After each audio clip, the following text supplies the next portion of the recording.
1, 2, 3, 4.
The log home was built in approximately 1871 in Cormorant Township, and it was built for my great-grandparents, Sievert and Ingeborg Olson.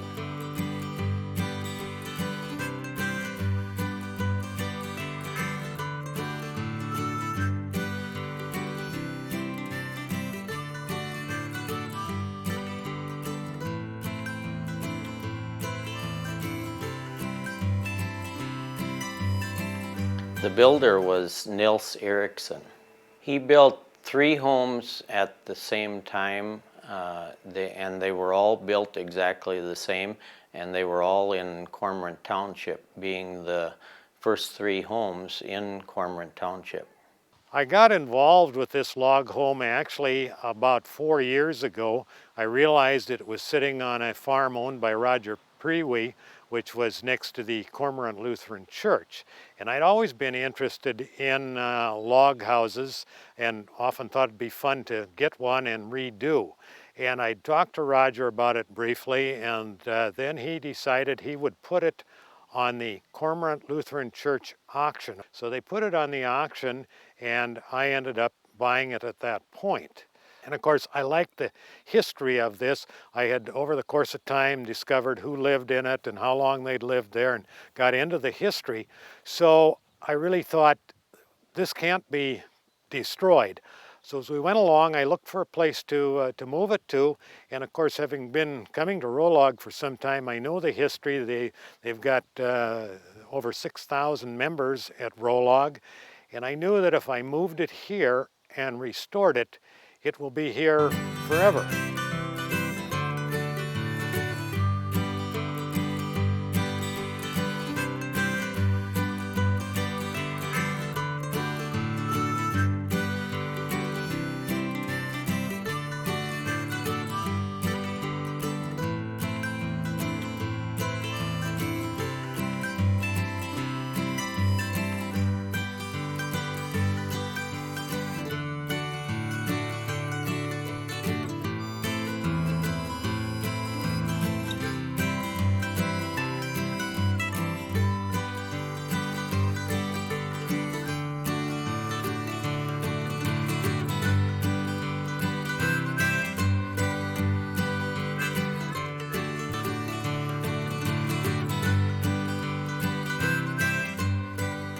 One of the main construction tools here probably was an axe like this one. You would describe it as what? A broad axe. A broad axe. Yep.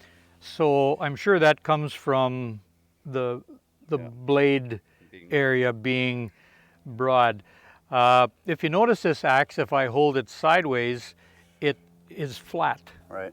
So when they would chop with it, they could chop a flat surface with the axe. It does also have a head here, which you can see, which must have been used to pound nails. At first, I wondered how this handle was fit in and how it would stay, but as I looked at it, the wedge was driven in at the top. He was pretty clever to be able to make a hole in the top that a wedge would go. I've seen blacksmiths work you know, at various, even down here.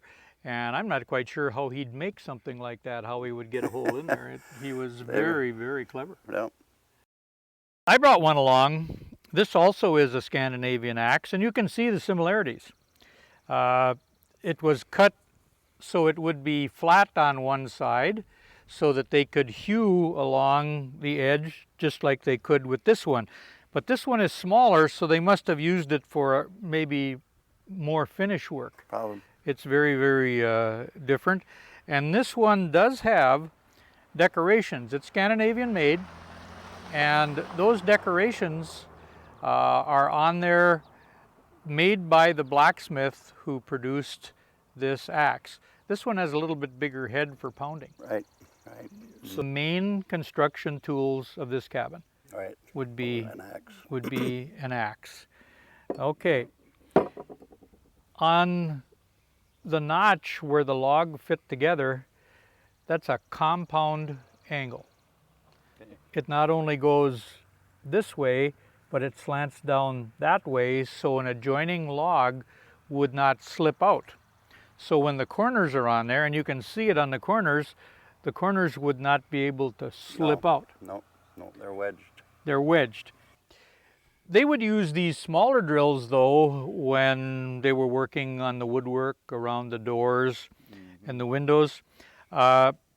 This one here, I think, is older. Wouldn't you guess? I suppose, yeah, would be. He has his trademark on there someplace. Yeah, where did I see it? Right here. Yep. There's a trademark, and this trademark that's on here is something that old builders, carpenters, any kind of craftsman would call a touch mark. Okay. The touch mark was something that identified it as theirs. This drill though, which is a bit smaller, is a bit more refined, but is also very, very unique. Hand forged. Manford. And made in 68. 1868. Oh, and the initials on here are N.E. What do you suppose that stood for? Nels Erickson. Nels Erickson, yes.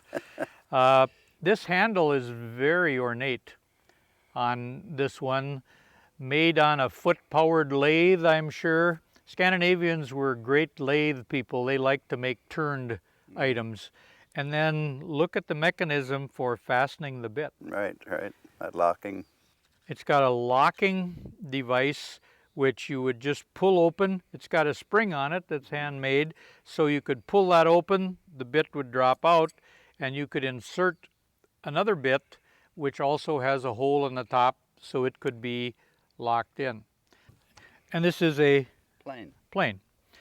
A plane to make wood smooth, and even they were very clever with it. And as you say, the handle, Well, that back one comes off easier. this one comes off there. As you can look, there's an angle here, and then this was cut with an angle here, probably with a handsaw. Yeah. And then it's made so it can insert in.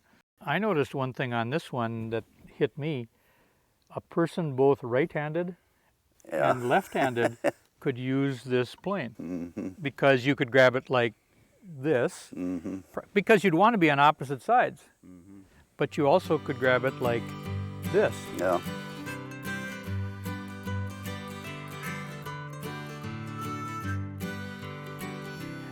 The home had 3 rooms downstairs. It had a kitchen, a living room, and a very small bedroom, which my grandparents slept in. The rooms were pretty much all painted kind of a dark green, or light green rather, and they were pretty much all wainscoted. The upstairs of the home had 2 bedrooms, one larger one and one smaller one. There was no closet in the larger room. There was a small closet in the smaller room, but it was used mainly for storage. When I lived there, there were my grandparents and my mom and dad, and I had 2 sisters, and My grandparents, of course, slept in the room downstairs, and my parents slept in the smaller room upstairs, and my two sisters and myself slept in the larger room upstairs. The home was heated with a larger wood stove which was in the living room, and it just used radiant heat from there, you know, which would radiate out into the other rooms. There were no major renovations to the house that I ever recall. I think the house was pretty much the same from the time it was built, actually, until it was no longer lived in. There was a type of siding put on over the logs, and I believe that was to preserve the logs, and it was about like a rolled roofing, sort of. I think, like I said, it was mainly just to preserve the logs, and probably to help keep the house warmer also.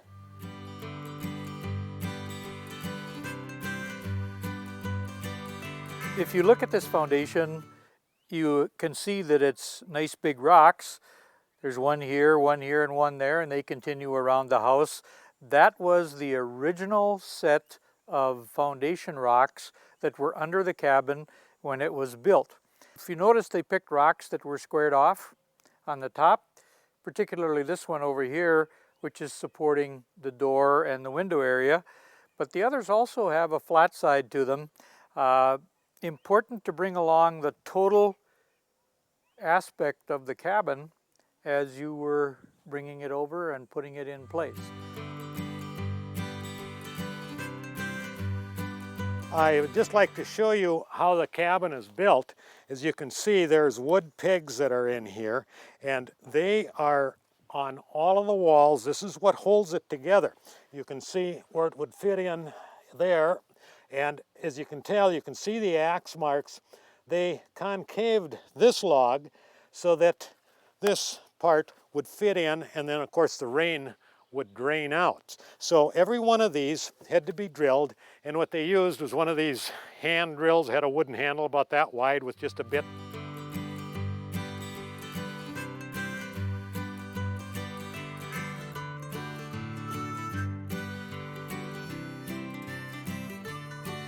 Tom, we've been involved in a few projects over the years here, and this log cabin is really unique because it's older than we are, so we are looking at craftsmanship that came over as the township was being settled. They did build these log homes, and they built them strictly with logs to start with, but then over in the corner, as we were moving this, we had to knock off some plaster and things like that. We found out there was various levels. The first one, of course, was after the logs, was a whitewash. What did they use for that whitewash, Tom? The whitewash was manufactured with lime, and lime they could find locally. Sometimes it was called alkali. There were fields with alkali in it that was white. But they had lime. They probably could have purchased it, but more than likely they found a local source for lime, and they mixed it with water. And as you know, lime is a primary ingredient of cement. And then we don't know exactly when it happened, and they put lath on the walls, and then they plastered it. Now that's the same lath and plaster that was used up until the time sheetrock came out, wasn't it? That's correct, and again, that plaster involved lime. Tom, the living room in this is kind of interesting. If you notice, the doorways are really short, and you looked on some information and found out why they shortened those doorways up. Yeah, they shortened doorways up so that there was not a lot of transfer of heat from room to room. And the other thing we have to remember, Don, is that people were shorter. And one thing I love about this room is the flooring. If you look underneath the second set of flooring, there's an original set of boards. They're oak boards that are about 6 to 7 inches wide. You can't buy that type of flooring anymore. You also notice the heating system. They did not have central heat in these houses because they had no basement to put them in. And if you look in the center of the wall between the two doors, you can see where a stovepipe went up and went through to the roof. This would have been their heat supply probably for the whole house outside of the cook stove in the kitchen.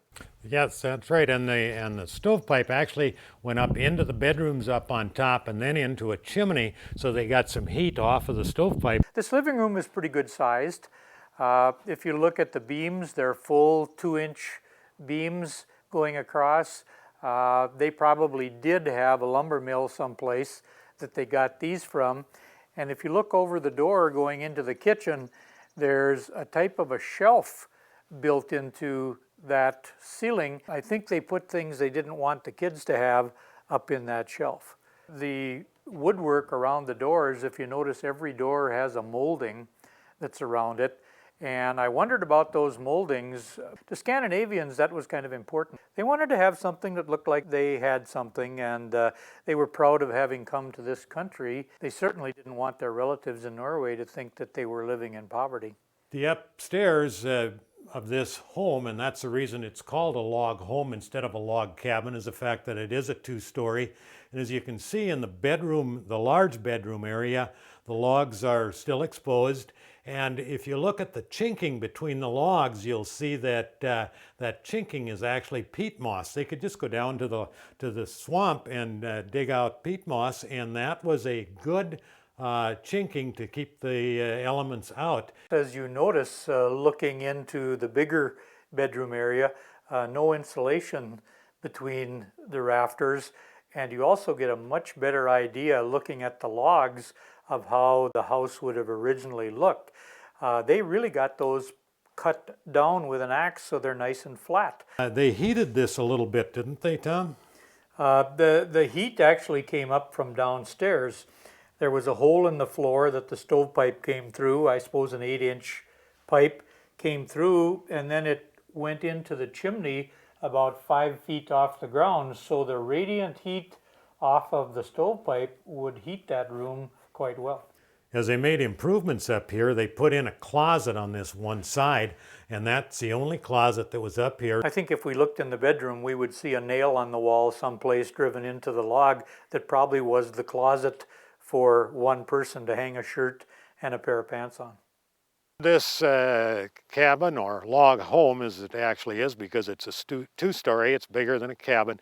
We moved that over here just a year ago, and since that time we've replaced all of the logs in the bottom log all the way around, because they were rotten from sitting on the location since 1871.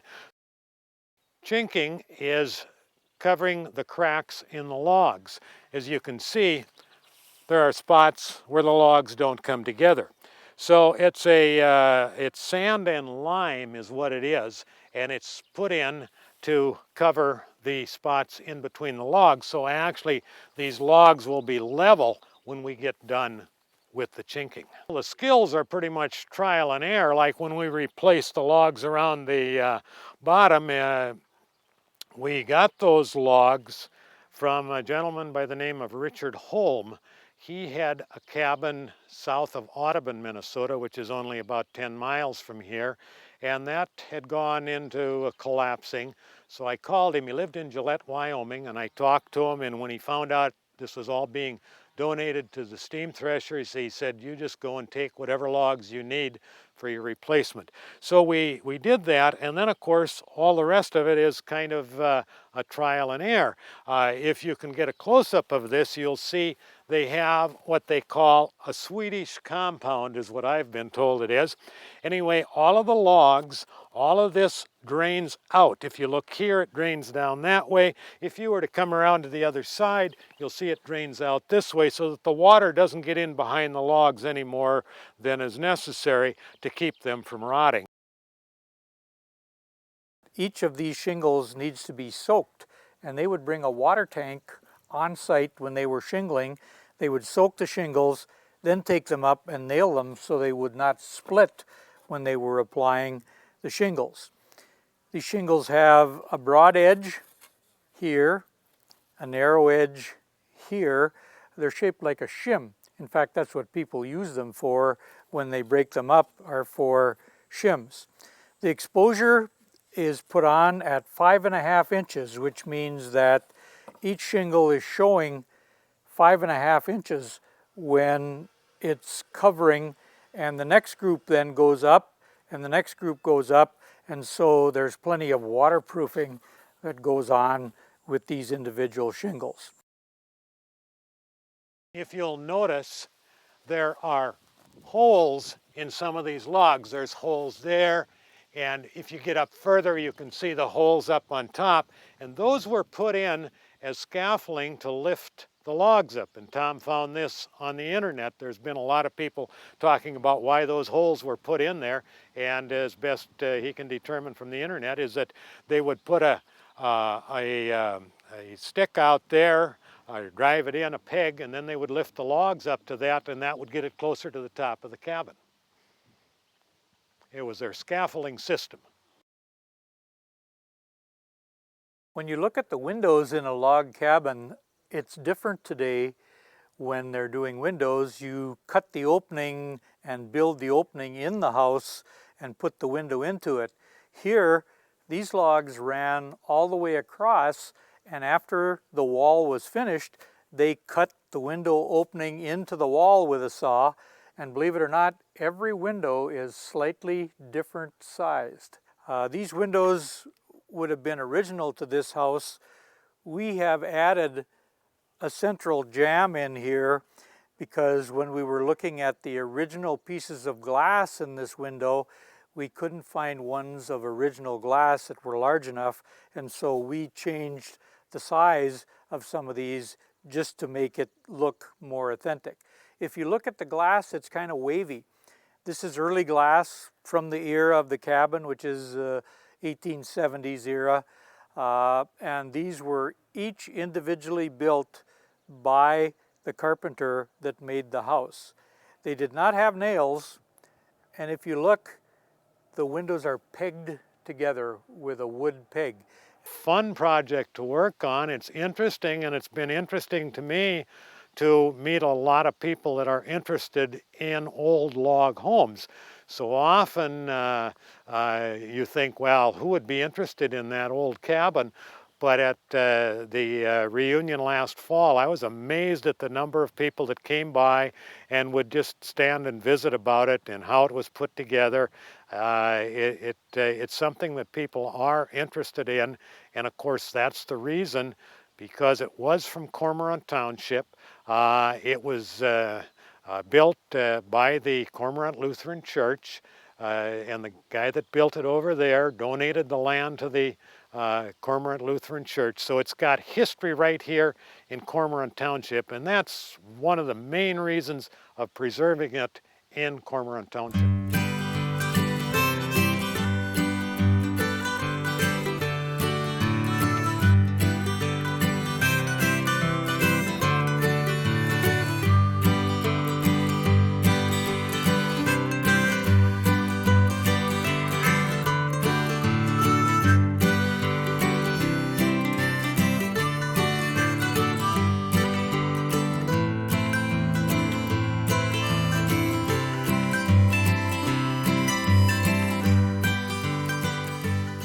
The funding of this project is done by my wife Lorraine and myself. We made the decision that we wanted to move it here and would provide the resources to restore it. Once we're gone, I'm not sure if we'll have a reserve for further protection of the cabin or whether it will rely then on Rollag steam threshers to do that. But as of right now, all the restoration is self-funded.